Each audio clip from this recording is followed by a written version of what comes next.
Buenos días, querida familia. Nos reunimos nuevamente alrededor de la palabra del Señor en este quinto domingo del tiempo de Pascua. Nos reunimos en el nombre del Padre y del Hijo y del Espíritu Santo. Ven, Espíritu Santo, llena los corazones de tus fieles. Enciende en ellos el fuego de tu amor y renovarás la faz de la tierra. Espíritu Santo, ilumínanos y santifícanos. María, Madre de la Iglesia, ruega por nosotros.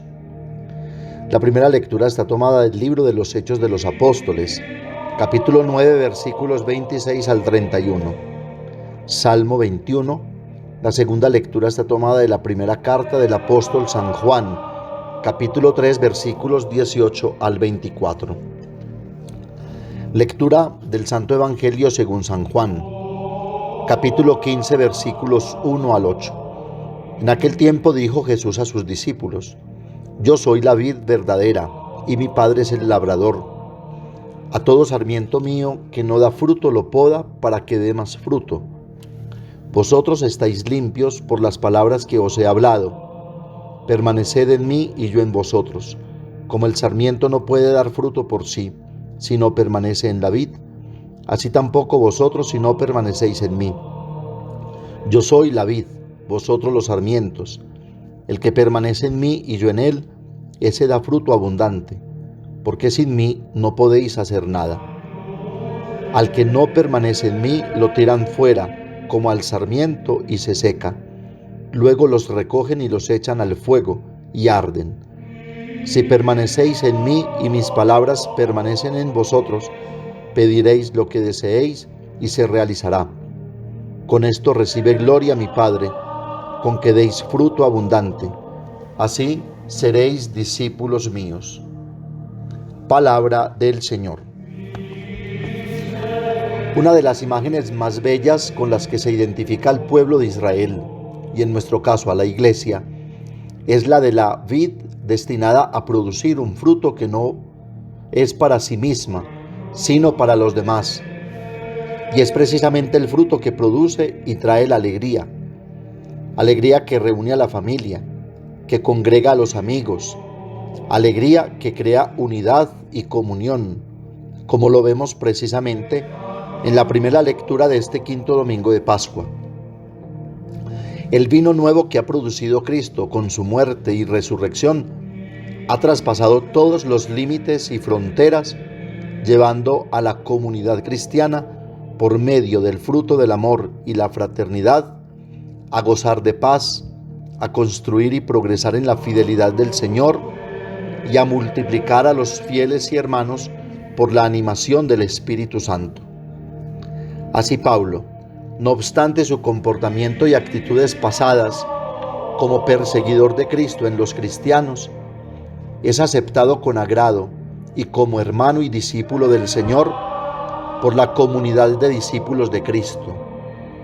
Así vemos ya desde el comienzo de la Iglesia cómo la adhesión y el permanecer en Cristo produce el fruto del amor, del perdón, de la reconciliación, de la aceptación de los otros y la diversidad, y sobre todo el fruto de la unidad que pedía Jesús al Padre en la última cena antes del don de su propia vida.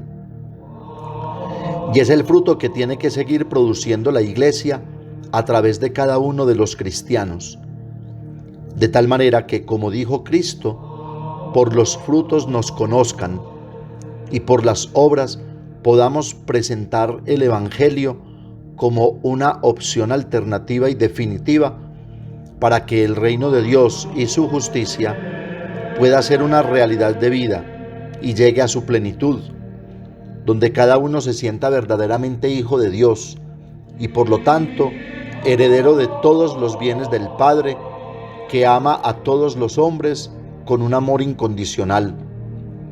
Porque como dice San Juan en la segunda lectura, aunque nuestra conciencia nos acuse, Dios es más grande que nuestra conciencia, porque solo Él conoce lo que hay dentro de cada corazón, los deseos, los sentimientos, los pensamientos y los por qué de cada una de nuestras acciones. Por eso es rico en misericordia y no juzga, sino que nos salva en su Hijo Jesucristo.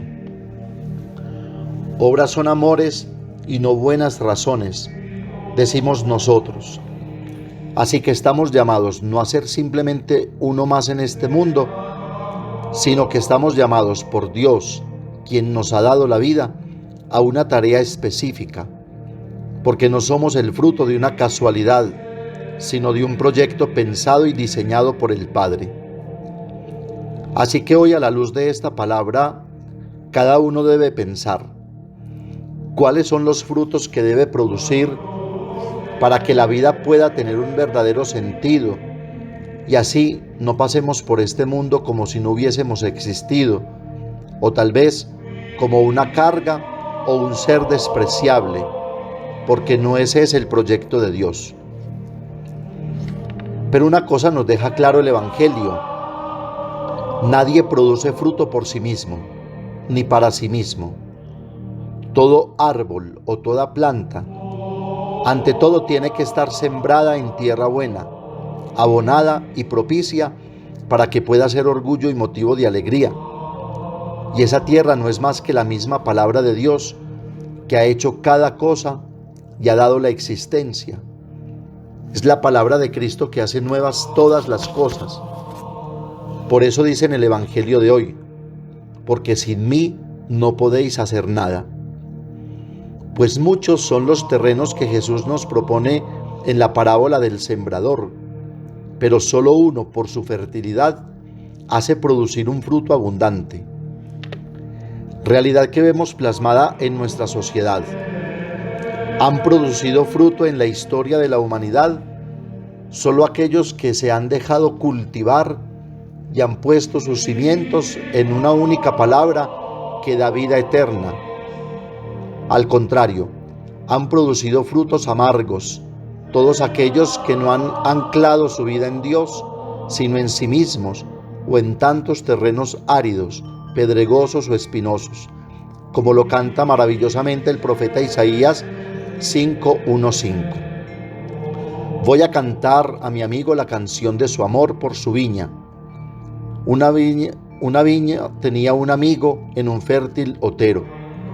La cavó y despedregó y la plantó de cepa exquisita. Edificó una torre en medio de ella y además excavó en ella un lagar y esperó que diese uvas, pero dio agraces. Ahora pues, habitantes de Jerusalén y hombres de Judá, venid a juzgar entre mi viña y yo. ¿Qué más se puede hacer ya a mi viña que no se lo haya hecho yo? Yo esperaba que diese uvas, porque ha dado agraces. Por eso Jesús en el Evangelio nos propone dos acciones que cumple Dios, el dueño de la viña, para que ésta se mantenga siempre fértil y produzca siempre un fruto dulce, fértil y exquisito: la poda y cortar las ramas secas. Dos acciones que no hacen referencia a las represalias de Dios, sino más bien a las premuras de Dios y a los cuidados que tiene por su viña, por cada uno de sus hijos, para que puedan producir siempre un fruto dulce y abundante. Acciones que puede comprender el mundo agrícola en el que se movía y creció Jesús. Dos acciones que cumplían los campesinos en dos estaciones del año, para que las plantas se mantengan siempre bien. Es decir, Dios no desecha las plantas, sino que va quitando con su palabra pronunciada por su Hijo Jesucristo todas aquellas acciones o comportamientos que hacen daño al hombre, lo deshumanizan, lo desfiguran y lo hacen infeliz. La primera interpretación más inmediata es ver en estas acciones de Dios la condenación y el fuego del infierno. Pero nada más lejos de la realidad que contradice la predicación de Cristo y la buena noticia que ha venido a traernos. Porque Jesús vino a salvar lo que estaba perdido y no a desechar ni a condenar. No podemos creer que esté más lleno el infierno y más vacío el cielo. Tenemos que creer al contrario, que está más lleno el cielo y tal vez vacío el infierno. Negaríamos así la salvación que nos ha ganado Jesucristo a todos sin distinción. Jesús con esta imagen nos está invitando sobre todo a dejar que Dios vaya podando y cortando todo aquello que impide que el fruto del amor y de la justicia hagan acontecer el reino de Dios en plenitud. Por eso nos invita además a permanecer en Él, verbo que se repite constantemente en el Evangelio de Juan y que hace referencia no solo a estar unidos superficialmente a Cristo, sino sobre todo a pertenecerle totalmente a Él, de tal manera que la savia del Espíritu Santo corra por todo el interior de la persona para que pueda producir el fruto de la vida de Dios que hace al hombre nuevo, libre y feliz, según la imagen de Cristo, el hombre perfecto, el fruto del amor verdadero de Dios, el que llena de alegría y complacencia al Padre. Pero hay que tener en cuenta que toda podadura y todo corte no se hacen ante todo sin producir dolor, sufrimiento y desacomodación, porque es algo que se ha ido enconando y acomodando, pero que es inútil, incómodo e improductivo. Y segundo, es una podadura y un corte que se verán reflejados después en la lozanía, el frescor, la belleza, el orgullo y la felicidad, que es cuanto se dice de una persona buena que ha sido formada en el sufrimiento, la dedicación, el esfuerzo y el sacrificio. Qué bella persona es. Lo contrario de una persona vacía, superficial, frívola, incoherente, dañina, etc. Qué fea y qué asco produce. De los primeros cristianos se decía precisamente, miren cómo se aman. Y era el amor, la solidaridad, la alegría, la fidelidad, la constancia, el compromiso, el perdón, la unidad, lo que los diferenciaba de los demás, y nota característica por lo cual los llamaban cristianos. Así que debemos tener en cuenta que las ramas secas no representan a los individuos que se comportan de manera poco edificante, sino más bien las miserias, las infidelidades al Evangelio, las debilidades, los pequeños y grandes pecados presentes aún en los mejores discípulos, porque en toda persona hay algo bueno y hay algo malo, y es lo bueno que Cristo vino a salvar y lo malo que vino a podar y cortar para echarlo al fuego del Espíritu Santo, que es el que purifica, recrea y hace al hombre nuevo. ¿Y cuál es el instrumento con el cual el Padre ejerce la acción de podar y cortar? Cristo mismo lo dice, es la palabra que Él vino a predicarnos. Vosotros estáis limpios por las palabras que os he hablado. Permaneced en mí y yo en vosotros. Así que produce fruto quien se deja podar y cortar, aunque tenga que pasar por el fuego, quien escucha la palabra de Dios pronunciada como palabra que da vida eterna en Cristo Jesús. Así, escuchándolo solo a Él, que es palabra de vida, estaremos siempre limpios, purificados y dispuestos a dar los frutos por los cuales nos conocerán como discípulos comprometidos en la construcción de una nueva humanidad. Pablo en Gálatas 5, 19, 25 nos ayuda a saber diferenciar entre los frutos de la carne que producen los que no se dejan podar por la palabra de Cristo y los frutos del Espíritu Santo, producidos por aquellos que se dejan podar y cortar, aunque tengan que pasar por la prueba y el sufrimiento. Dice, ahora bien, las obras de la carne son conocidas: fornicaciones, impurezas, libertinaje, idolatría, celos, iras, rencillas, divisiones, disensiones, envidias, embriagueces, orgías y cosas semejantes, sobre las cuales os prevengo, como ya os previne, que quienes hacen tales cosas no heredarán el reino de Dios. En cambio, el fruto del Espíritu es amor, alegría, paz, paciencia, afabilidad, bondad, fidelidad, mansedumbre, dominio de sí. Contra tales cosas no hay ley. Pues los que son de Cristo Jesús han crucificado la carne con sus pasiones y sus apetencias.